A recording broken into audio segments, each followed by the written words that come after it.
All right, everybody. I'm just trying to figure something out. Hold on one second. How do I do that? I'm using this new streaming service, and it's like, and it's a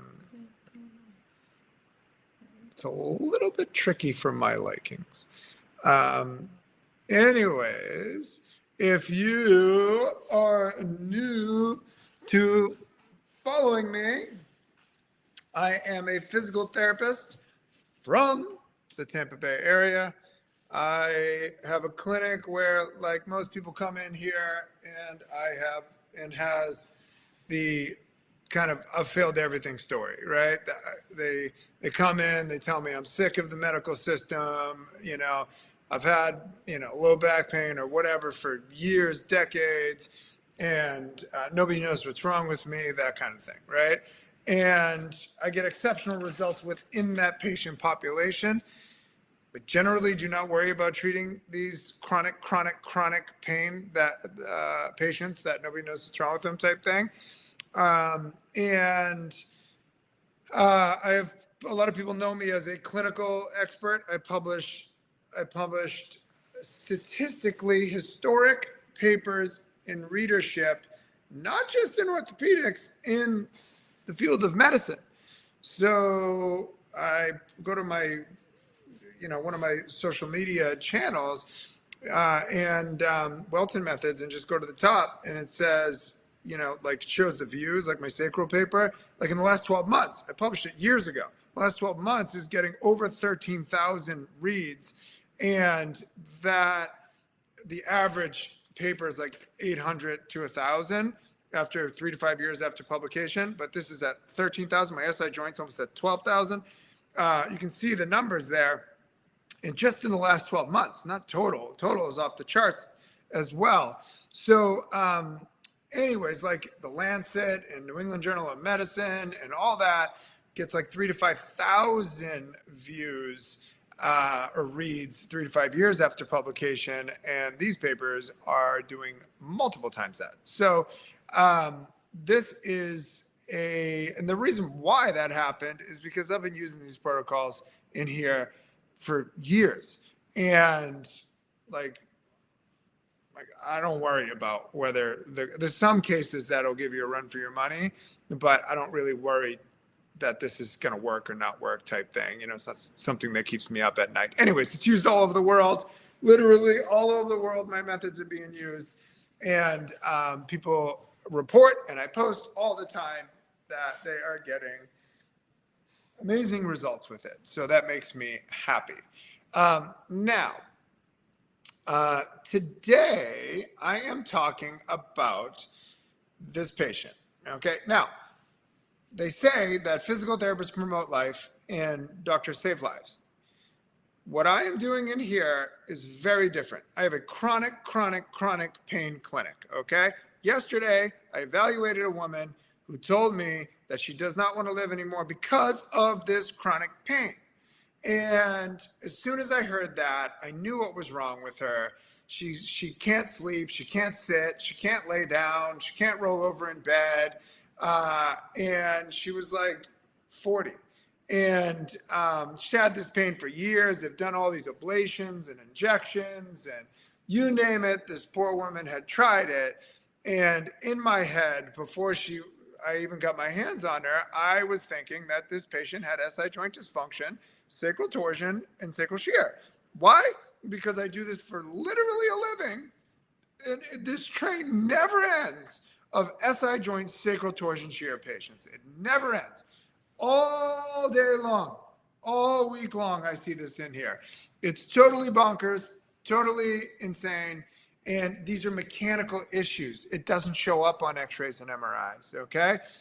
Generally speaking, I have taken like somebody that's so out of alignment, and I looked at their x-ray, went over and walked over to the computer, looked at their x-ray, and guess what? I didn't see any abnormalities, in their SI joint, but, when I asked them to extend back, my left thumb went up like that, and my right thumb on the right innominate went down. So that told me they had an upslip of the pelvis, okay? pulled on the leg, brought it back down, laid him on the side, gapped open the out flares because I've found it to be in my 10,000 patients or something. And in my historic paper, root cause of SI joint dysfunction to be caused by an upslip and or out flare is what I propose in there. And those are historic papers in readership. This person that I was telling you about that does not want to live anymore from chronic low back pain that nobody can figure out. I was certain it was SI joint sacral torsion shear. As soon as she stopped her story, I got up and confirmed that. Boom, got her out of pain, and she had full extension, no pain. She was sitting on my table, which she couldn't sit for, with no pain. Because this is what I see all day long. Now, I teach the clinical mentorship program, which I'm launching soon. And then I also teach a hybrid cash-based clinic to bring people in. I teach people how to open and run cash-based clinics based on these diagnoses. Okay, it's a very profitable cash-based clinic. It's $400 for 30 minutes, and I've taught this before. And now I'm bringing it out to the whole rehab profession. The goal is to help people. Okay, now let's talk about this patient that I evaluated, and I'm about to see for the second visit today. Okay, you ready for this one?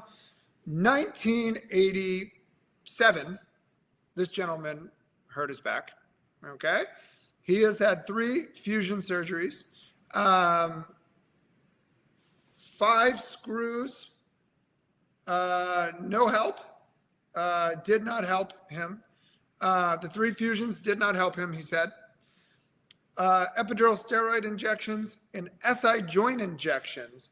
And the SI joint injections, he said, did not provide any relief. And that doesn't mean anything to me. So when an SI joint injection fails, I still check their SI because I've seen that before. And then I realign their SI joints and the person was out of pain, immediately type thing. So, all right. So let's see. So the guy walked in like this with a belt on, okay, like this. Because he was in so much pain, he can't extend back because that is lumbar extension, which causes a shearing of the SI joint, okay? Like that. Now, when I listened to this patient's horrific story, okay, of all this craziness he's tried, 3 fusions, 5 screws, didn't help, epidural steroids, SI joint injections, PT, chiro, you name it, he tried it, right? I start immediately thinking to myself that this guy has SI joint, but he had SI joint injections that didn't help. I don't care. So what I used is my SI joint evaluation method that I published. Okay, everybody should be using it to save these people, because if you ever saw what happened to these poor souls when we fail, the biomechanical experts fail, and we don't identify what's happening, they go and they get what I just read off to you. Okay, then physical therapy failed, so we see herniated discs, and they tell me that they fused my spine, or they whatever, ablations, you name it, they get it. And it's the ultimate tragedy, but we failed as physical therapists, chiropractors, athletic trainers, whatever. We are failing these people, okay? And I see these people constantly, and it's a horror story, okay? But this patient, as soon as he was done talking, like my patient that did not want to live anymore that I evaluated yesterday, as soon as he was done talking, he couldn't extend back. He couldn't even walk, but he couldn't extend back like that far. Ow, ow, ow, ow, ow, ow. And barely bent forward at all, like maybe 10 degrees or 15 if you're lucky type thing. And so I had him extend back.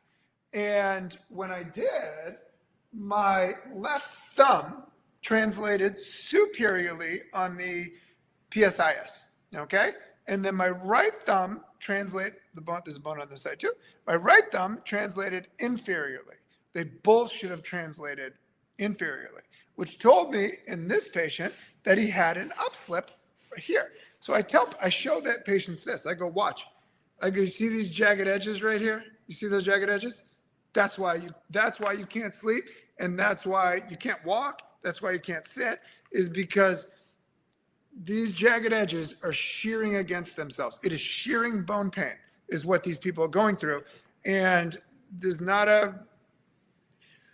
usually a month or two that goes by when my patients tell me they got referred to a psychiatrist for it, because it does not show up on an X-ray and MRI. I just had a little girl in here the other day who was referred to a psychiatrist after 12 orthopedic specialists and a surgery didn't work.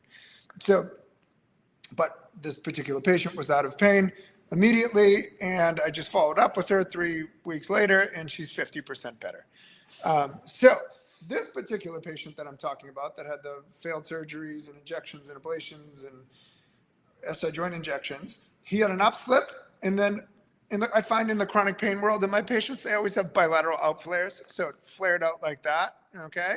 And so what I did was I pulled on his leg, long axis MOB, and then I laid him on his side like this, and I started gapping open his outflare of the pelvis. So I propose in the historic paper they wrote that it's caused by an upslip and or outflare of the pelvis up out. Okay, so I pulled on his leg and I laid him on his side and I gapped it open like that on both sides. And then also he had a sacral torsion shear. So when I had him bend forward, I put both of my thumbs on the ILAs, and when he bent forward, my left thumb dipped in like that. So that told me his tailbone was twisted. Okay. And when that happens, you can get this buttock pain that nobody can figure out, or you can get this shearing pain called the sacral shear at the base of the spine. Hurts to sit. It's everything. Lay on your back, extend back. It's terrible. I just had a patient in here the other day with just shearing back pain. She actually realigned her SI joint. She still had pain. So, Inette, can you come here for a second, please? Okay, so I'm going to show you how I evaluated this patient, okay? So this is Inette, the Vanna-White Physical Therapy. Face that way for me. So you got to be able to palpate the, back up. You got to be able to palpate the PSIS, okay? And when I traveled this country, when I taught, I started to realize that people had difficulty palpating the PSIS. So those are the knobs, okay? So you just take your thumbs, and when they flop over, then, you know, the knob, then those are the PSIs, okay? Arch back for me, please. When in this particular patient, my left thumb rose like that, okay? They're both supposed to drop. So that told me he had an upslip on the left side, okay? In bilateral, and I knew he had bilateral outflares, but I'll show you why I knew that. So I said, go ahead and lay on your back for me, please, sir. And what I did is, hopefully people can hear me. I might have to yell with the audio on this. But so I always ask the patient, have you ever had hip surgery? Because if you pull on someone's leg that has had a total hip replacement, they're going immediately to the emergency room. So have you ever had hip surgery? No. Okay. I said, I'm going to pull on your leg. Doesn't hurt. A little bit of a tug. Is that okay if I do that? Yes. So I go like this, and I wanted to slide on the mat, okay? And then lay on your side, face that way for me, please. So that, I usually have them stand up and recheck to make sure both of my thumbs drop on the PSIS, but I usually can get it. I've been doing this years. And then I take a high drop pad, and I push medial on the ASIS like this for about 20, 30 seconds, something like that. So I'm gapping the outflares medial, okay? And then I do it on the other side.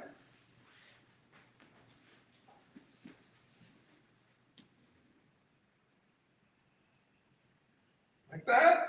And lay on your belly for me, please. And I told you that his tailbone was twisted, right? So I said, I put my thumbs on the ILAs of the sacrum, press up like a cobra. And my left thumb, keep your butt relaxed, you have to tell him that. And my left thumb dipped like that, or translated anteriorly towards the front here. So that told me the tailbone was twisted like that. So I just push like this. And I put my forces that way, okay? And you can kind of feel it rotate. And then I have them, go ahead and stand up for me, Annette, please. Then I have them stand up, face that way, arch back for me, please. And he had no pain, okay? So that both of my thumbs dropped, okay?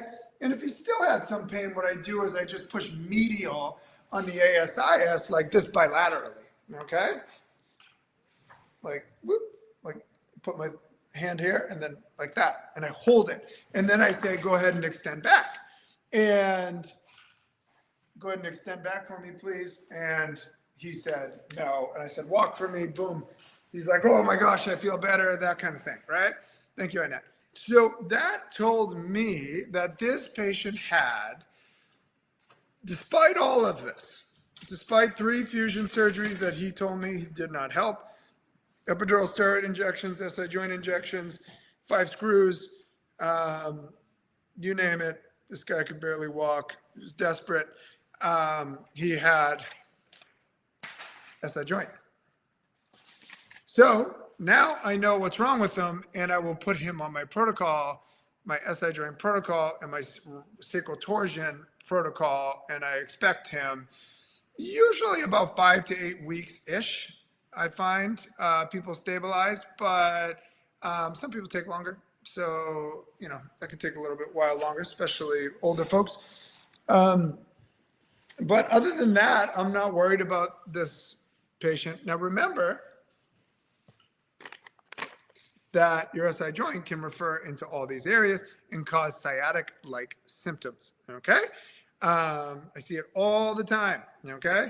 And I gap open the person's SI, no matter what they tried, boom, this sciatica went away. Even weakness. In my SI joint paper, I document 2 on my YouTube channel, Welton Methods, 2 cases where the person had foot drop, and right in front of your face, I literally did what I showed you here today, and the person's foot drop went from like a 3 out of 5 to a 5 out of 5. And that's actually been documented in like cases before, but very rarely. But the more you get into this, the more you see this, you know? So anyways, if you want to join my clinical mentorship, there's a link, join my free school group, okay, where I teach like this, and I go much more in depth. And you get massive discounts on my courses if you want to just join my free VIP school group. And then I also am launching my hybrid clinical and cash-based business model based on results, the way it should be. No more communism, no more, everybody gets paid the same regardless of your clinical skills or how much time and effort you invest into your clinical skills. You should get paid for your clinical skills like every other profession gets paid for their outcomes, you know, except for us in medicine. We just accept crap from these scam insurance companies. So no more of that crap. Anyways, that's that. And I will see you in my school group. If the link's not there, go to weltonmethods.com, click the courses drop down and become a VIP member. You just fill out a little form, boom, you're in. And I'm posting all kinds of case studies and all kinds of videos like this with a vault where you can go back and watch, okay? How I relieve headaches immediately, how I relieve tennis elbow immediately, how I evaluate SI, all kinds of stuff, okay? Other than that, I am out of here. Peace. Love you all.